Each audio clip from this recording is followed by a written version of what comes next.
Hello everyone, a very good morning to all of you. Welcome to our online class. पिछले video में हम लोगों ने question number 5 और क्वेश्चन नंबर 9 किया था। कुछ 3 क्वेश्चंस हमारे इसके अंदर और बच गए हैं, क्वेश्चन नंबर 6, 7, 8, जो कि हम आज के वीडियो में करने वाले हैं। ठीक है, लाइव क्लास में ऑलरेडी मैं ये क्वेश्चंस एक्सप्लेन कर चुकी हूँ बहुत अच्छे से, अगर और खुद से ही सॉल्व करवाए थे मैंने आप लोगों से, लेकिन फिर भी अगर कोई डाउट रह गया हो तो आप यहाँ पर देख सकते हैं, और यहाँ पर अगर कोई डाउट रह जाता है तो आप मुझसे लाइव क्लास में पूछ सकते हैं। तो क्वेश्चन नंबर 6 जो है वो जो हम करने वाले हैं, जो कि बहुत इंपॉर्टेंट क्वेश्चन है, किसी ना किसी एग्ज़ाम में आपकी आता ही आता है, प्री बोर्ड हो, चाहे बोर्ड हो, चाहे एमपी बोर्ड हो, चाहे सीबीएसई हो, इंपॉर्टेंट क्वेश्चन है। कुछ जो सिलेक्टेड क्वेश्चंस होते हैं उनमें हम इनको इस क्वेश्चन को ले सकते हैं आराम से। तो क्वेश्चन है हमारा, a medicine capsule is in the shape of a cylinder with 2 hemisphere. Medical capsule आप सब लोगों ने देखा है, कैप्सूल जो आते हैं ना, दवाइयाँ जो टैबलेट में जो कैप्सूल आता है उसकी बात कर रहे हैं, जिसका डायग्राम भी आपको उसके सामने ही दिया गया है। उसमें आप देख रहे होंगे कि बीच में सिलेंडर के शेप जैसा है और आसपास जो ये शेप है ये हेमिस्फीयर के शेप जैसे लग रहे हैं। तो मतलब इस कैप्सूल के अंदर अगर हम देखें, अगर हम ऑब्जर्व करें तो 2 हेमिस्फीयर के शेप हैं, एक इस साइड और एक इस साइड, और बीच में एक सिलेंडर का शेप है। ठीक है, the length of the entire capsule, पूरे लेंथ की, चाहे दोनों मतलब including hemisphere also, hemisphere including hemisphere plus cylinder, दोनों का अगर मिला के देखें तो पूरे कैप्सूल की जो लेंथ है वो हमारे पास में कितनी है, यहाँ पर 14 मिलीमीटर, और डायमीटर इस कैप्सूल का कितना गिवन है हमको, 5 मिलीमीटर। तो सरफेस एरिया फाइंड करना है। ठीक है, डायग्राम मैंने आपको बता दिया और मैं आपको बता दूंगी। अगर आप अपना खुद का कॉमन सेंस लगाएं तो इसके अंदर एक चीज़ आपको बिल्कुल क्लियरली समझ में आएगी कि अगर हमको टोटल सरफेस एरिया फाइंड करना है तो जो 2 हेमिस्फीयर दिए हैं उनका कर्व्ड सरफेस एरिया, और जो सिलेंडर एक और शेप है उसका कर्व्ड सरफेस एरिया, इन दोनों के कर्व्ड सरफेस एरिया को जब हम प्लस कर देंगे तो हमको टोटल सरफेस एरिया मिल जाएगा। बस यही तो आपका सोल्यूशन है। कैसे करना है वो एक बार देख लीजिए, मैं थोड़ा बहुत बता देती हूँ। कैलकुलेशन से रिलेटेड अगर कोई चीज़ रहेगी तो वो आपको करना रहेगी। ठीक है, तो डायमीटर ऑफ कैप्सूल और डायमीटर ऑफ हेमिस्फीयर यहाँ पर एक ही चीज़ है ना। तो पूरी लेंथ आपको यहाँ पर कितनी दे रखी है, 14 मिलीमीटर, और 5 मिलीमीटर आपको इसका क्या दे रखा है, डायमीटर दे रखा है। इसको आप चाहें तो इस तरीके से भी कर सकते हैं, और अगर 5 आपका डायमीटर है तो 5/2 आपकी रेडियस भी होगी, है ना। तो ये आपको चीज़ दे रखी है। अब ये तो पूरे की लेंथ है 14 मिलीमीटर। अगर मैं ये बोलूँ आपसे कि अगर हम पूरे की प्लेस पे, अगर हम 14 में से 5 को माइनस कर दें तो कितना आ जाएगा, 9। तो अगर हम ओनली सिलेंडर की लेंथ निकालें तो हमारे पास में कितनी आ जाएगी, 9 मिलीमीटर। अगर हम पूरी लेंथ में से डायमीटर को माइनस कर देंगे तो हमारे पास में ओनली सिलेंडर वाले शेप की लेंथ आ जाएगी, जो कि कितनी आएगी, 9 मीटर। तो पहले तो जो जो चीज़ें आपको क्वेश्चन के अंदर गिवन है वो सारी चीज़ें आप लिख लीजिए। Diameter of capsule equals to diameter of hemisphere equals to diameter of cylinder, एक ही बात है सारी। तो कितना है, 5 मिलीमीटर, और ऑब्वियसली अगर डायमीटर 5 मिलीमीटर है तो ऑब्वियसली रेडियस आपकी कितनी हो जाएगी, 5/2। लेंथ ऑफ इंटायर कैप्सूल आपको गिवन है 44 मिलीमीटर, और height of length of entire capsule 14 millimetre. और जैसा कि मैंने आपको बताया कि अगर सिलेंडर की लेंथ हमको निकालनी है तो हम 14 में से 5 माइनस कर देंगे तो कितना आ जाएगा, 9। तो यही हमने किया है यहाँ पे ऊपर देखिए, 14 minus 5 millimetre equals to 9 metre. अब surface area of capsule find करना है तो उसका तरीका भी मैं आपको बता चुकी हूँ कि surface area of cylinder plus 2 surface area of hemisphere. 2 hemispheres हैं बताएं मैंने आपको, और सिलेंडर बताया, दोनों के सरफेस एरियाज़ को जब हम प्लस कर देंगे तो हमारे पास में total surface area of capsule आ जाएगा।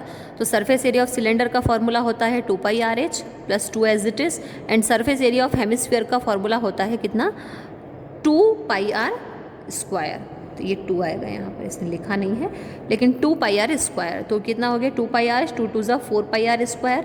इसमें से आप चाहें तो 2πr को कॉमन निकाल लेंगे, यहाँ से 2πr कॉमन आ गया तो बचा h, यहाँ से 2πr कॉमन आ गया तो 2 बचेगा और r बचेगा। बस इसके अंदर आप बस पाई की प्लेस पे 22/7 पुट कर दो। h की वैल्यू आपके पास में मैंने बता दी कितनी है, 9। r की वैल्यू मैंने आपको बता दी कितनी है, 5/2। 2 से 2 कैंसिल हो जाएगा तो 5 आपका ओनली बच जाएगा यहाँ पर। जब इस पूरे को कैलकुलेट जब आप करेंगे, कैलकुलेशन आपको करनी है या प्रैक्टिस वर्क आपका है, तो कैलकुलेशन जब हम करेंगे तो 220 मिलीमीटर स्क्वायर आपका सरफेस एरिया ऑफ कैप्सूल आ जाएगा, जो कि बिल्कुल सिंपल तरीके से आ जाएगा। कैलकुलेशन भी बहुत इजी से, मतलब स्टेप बाय स्टेप कैलकुलेशन भी आपकी हो ही जाएगी। ज़्यादा इसके अंदर कुछ भी मल्टीप्लाई प्लस माइनस ज़्यादा करने की ज़रूरत नहीं है।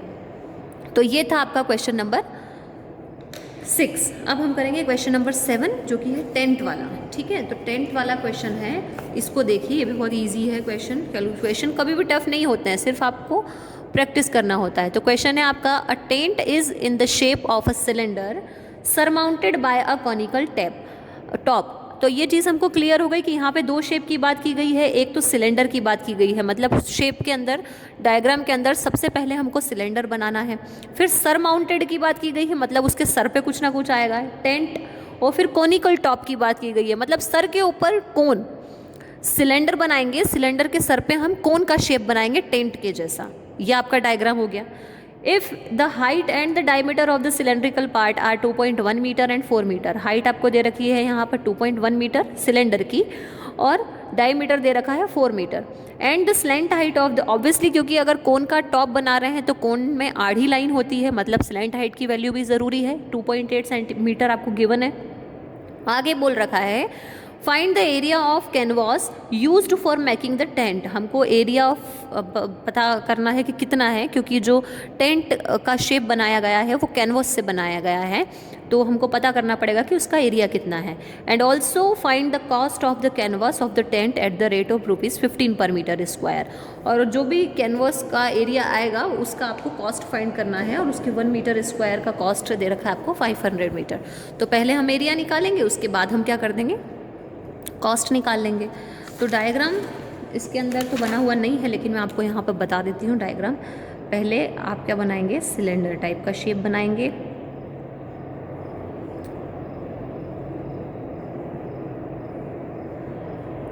और उसके ऊपर आप बना देंगे क्या, कोन। तो 2.8 इसकी स्लैंट हाइट बोल रखी थी ना, 2.8 मीटर, और डायमीटर आपको यहाँ पे कितना बोल रखा है, शायद 4 मीटर बोल रखा है। तो डायमीटर अगर 4 है तो रेडियस ऑब्वियसली आपकी कितनी हो जाएगी यहाँ पे, 2 मीटर। ठीक है, और 2.1 आपको यहाँ पर क्या दे रखी, हाइट दे रखी। ये आपका डायग्राम हो गया जो मैंने बताया था। डायग्राम बनाना बहुत ज़रूरी है, इससे काफ़ी चीज़ें क्लियर हो जाती हैं। अब दूसरा काम, डायग्राम बनाने के बाद में हमारा क्या होता है कि जो जो चीज़ें गिवन है उनको हम लोग नोट कर लें। तो क्या क्या गिवन है, डायमीटर ऑफ कोन और डायमीटर ऑफ सिलेंडर एक ही बात है, मतलब एक ही वैल्यू होगी कोन की और सिलेंडर के डायमीटर की, वो की कितनी है, 4 मीटर। और 4 मीटर अगर डायमीटर है तो रेडियस कितनी हो जाएगी, 2 मीटर। हाइट ऑफ सिलेंडर आपको दे रखी है यहाँ पे कितनी, 2.1। ये सब चीज़ें क्वेश्चन में गिवन है ना, कहीं से और से नहीं लिखी हमने बना करके, वो उसी में है। उसके बाद में आपको यहाँ पे स्लैंट हाइट ऑफ कोन भी दे रखी है क्वेश्चन के अंदर, 2.8 मीटर, उसको भी लिख लिया।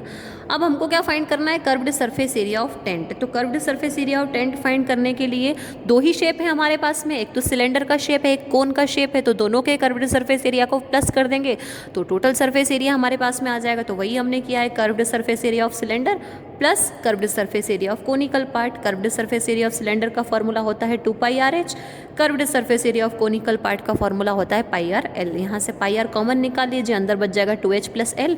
वैल्यूज पुट कर दीजिए, कैलकुलेट करेंगे तो 44 मीटर स्क्वायर आपका क्या आ जाएगा, एरिया आ जाएगा। अब वैसे अगर हमसे कॉस्ट नहीं पूछा जाता तो आपकी जो क्वेश्चन है वो यहाँ पर ख़त्म हो जाता, लेकिन क्योंकि उसने हमसे ये भी पूछा है कि कॉस्ट भी बताइए, और cost of 1 meter square canvas आपको क्वेश्चन के अंदर गिवन है ₹500, तो obviously cost of 44 meter square canvas निकालने के लिए 44 का 500 से मल्टीप्लाई करेंगे। तो 44 × 500 = 22,000, मतलब 22,000 रुपीज़ लगेंगे उस टेंट के ऊपर कैनवास से, उस टेंट को बनाने के लिए। सिंपल सी कैलकुलेशन है, सिंपल से फॉर्मूले हैं, नॉर्मल कैलकुलेशन जो हम करते हैं वही है। फिर भी अगर कोई डाउट है, कोई प्रॉब्लम है तो लाइव क्लास में है ही, आप आके बिल्कुल पूछिए, मैं आपको एक्सप्लेन कर दूंगी। आज मैंने वैसे भी यही एक्सप्लेन किया है, बट फिर भी अगर कोई डाउट निकलता है बाद में तो भी आप पूछ सकते हैं। नाउ और last question of this exercise, question number 8। Question number 8 है आपका, from a solid cylinder whose height is 2.5 centimeter and diameter 1.5 centimeter. एक सॉलिड सिलेंडर है जिसकी हाइट गिवन है हमको 2.4 सेंटीमीटर एंड डायमीटर उसका गिवन है कितना, 1.4 centimetre.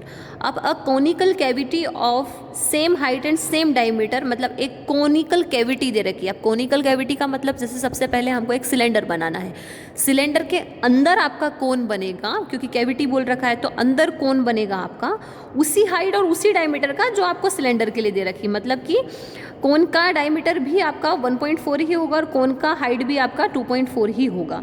Find the total surface area of the remaining solid to the nearest centimeter square. मतलब कि वो कोन के और सिलेंडर के पार्ट के अलावा जो रिमेनिंग पार्ट होगा, जो एक्स्ट्रा पार्ट होगा, उसका एरिया हमको, सरफेस एरिया हमको फाइंड आउट करना है। सिंपल सा क्वेश्चन है ये भी, जिस टाइप के हम अभी करते आ रहे हैं। यहाँ पे मैं आपको डायग्राम बना के भी बता देती हूँ इसका। तो पहले तो सिलेंडर बनाना है, तो ऑब्वियसली सिलेंडर बनाएंगे हम पहले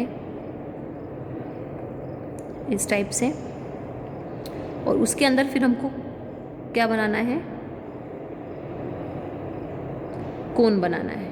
तो ये कोन बन गया। अब डायमीटर ऑब्वियसली आपको कितना बोल रखा है, 1.4 दोनों के लिए, और आपको हाइट यहाँ पे बोल रखी है कितनी, 2.4। तो ये आपकी दोनों चीज़ें हो गई हैं। अब रिमेनिंग चीज़ें हमको फाइंड करनी है। तो पहला दूसरा काम हमारा क्या होता है कि जो जो चीज़ें हम लोगों को गिवन है वो हम लोग यहाँ पे नोट डाउन करेंगे। तो diameter of cylinder and diameter of cone एक ही चीज़ है, 1.4 सेंटीमीटर स्क्वायर। और डायमीटर अगर 1.4 सेंटीमीटर है तो ऑब्वियसली हमको रेडियस निकालनी है। तो रेडियस हो जाएगी आपकी 0.7 सेंटीमीटर। रेडियस तो नहीं भी निकालने के लिए बोले तो भी आपको निकालना ही है, क्योंकि आर की वैल्यू हमको चाहिए होती है। हाइट ऑफ सिलेंडर आपको दे रखी है क्वेश्चन के अंदर। हाइट ऑफ सिलेंडर हो या हाइट ऑफ कोन हो, दोनों की वैल्यू 2.4 सेंटीमीटर ही है। अब आपको मैं एक चीज़ बताती हूँ कि इसके अंदर एक चीज़ जो है वो हमको गिवन नहीं है, जो कि है स्लैंट हाइट। तो अगर कोन बना रहे हैं, जैसे इसके पहले वाले क्वेश्चन में हमने किया था, हमको स्लैंट हाइट गिवन थी, इसमें स्लैंट हाइट गिवन नहीं है। तो स्लैंट हाइट हमको फाइंड करनी पड़ेगी। क्यों? क्योंकि हम कोन बना रहे हैं, और कोन बना रहे हैं तो आड़ी हाइट होगी। आड़ी मतलब स्लैंट हाइट है, तो स्लैंट हाइट की वैल्यू हमको चाहिए। और 9th क्लास में भी देखा था, और मैंने आपको इसके पहले थोड़ा सा इंट्रोडक्शन में भी बताया था कि स्लैंट हाइट का फॉर्मूला क्या होता है, L square equals to R square plus H square, है ना। या फिर आप इसको ऐसे भी लिख सकते हैं, L equals to root R square plus H square. तो इसके अंदर वैल्यू पुट कर देंगे। R की वैल्यू 0.7 हमारे पास में है, H की वैल्यू 2.4 हमारे पास में है। इसका स्क्वायर करेंगे तो 0.49, 2.4 का स्क्वायर करेंगे तो 5.76, दोनों को प्लस करेंगे तो 6.25, और 6.25 का स्क्वायर रूट कितना होता है, 2.5। आप पॉइंट को हटा के करते जाना, बाद में पॉइंट लगाते जाना, तो इजी हो जाएगा। पॉइंट से करोगे तो थोड़ा सा हो सकता है डिफिकल्ट लगे।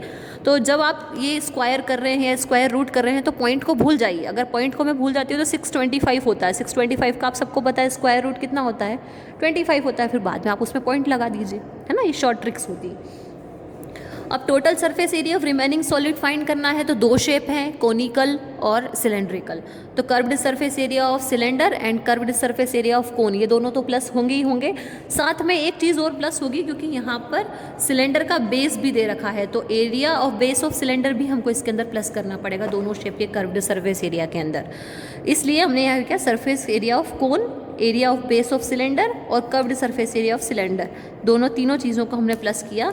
Obviously curved surface area of cylinder का formula 2πRh, area of base of cylinder का फॉर्मूला πr स्क्वायर। कल के वीडियो में एक क्वेश्चन में मैंने आपको एक्सप्लेन भी किया था कि जब भी एरिया ऑफ बेस की बात हो तो आप πr स्क्वायर लगाएंगे, क्योंकि एरिया ऑफ बेस जो होता है किसी भी चीज़ का वो एक सर्क्यूलर शेप में होता है, और एरिया ऑफ सर्कल के लिए हम लोग πr स्क्वायर का फॉर्मूला लगाते हैं।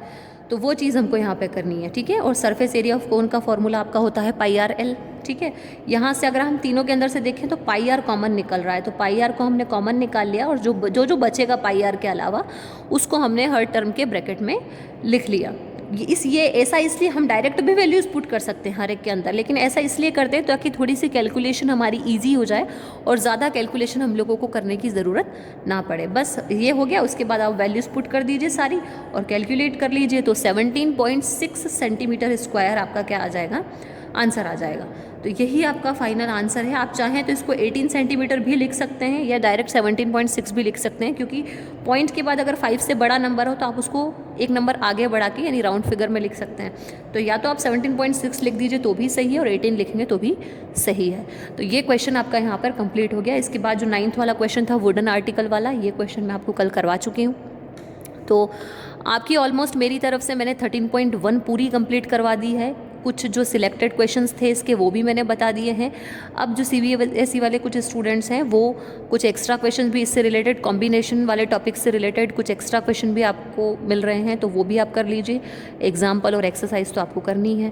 तो आज का आपका होमवर्क यही है कि 13.1 करिए और एक्स्ट्रा क्वेश्चंस और एग्जाम्पल सुन के प्रैक्टिस करते रहिए, ताकि फॉर्मूले ध्यान में रहें। फॉर्मूले सबसे ज़्यादा ज़रूरी है। पता चला हम यहाँ तक आ गए और अगर हमको फॉर्मूला नहीं पता है तो ये पूरा ख़त्म हो जाएगा, कुछ नहीं कर पाएंगे। तो पहले इतना सीखिए यहाँ तक, उसके बाद फिर फॉर्मूला से करना चाहिए। इतना पार्ट के भी आपको नंबर मिलेंगे। मार्किंग मैंने आपको बता दी थी किस टाइप से होती है। तो पहले इतना सीखिए कि क्वेश्चन को समझ के आप सारी चीज़ें लिख लें, सारी वैल्यूज़ आप कलेक्ट कर लें, फिर उसके बाद आप फार्मूला लगा के और कैलकुलेट कर लें।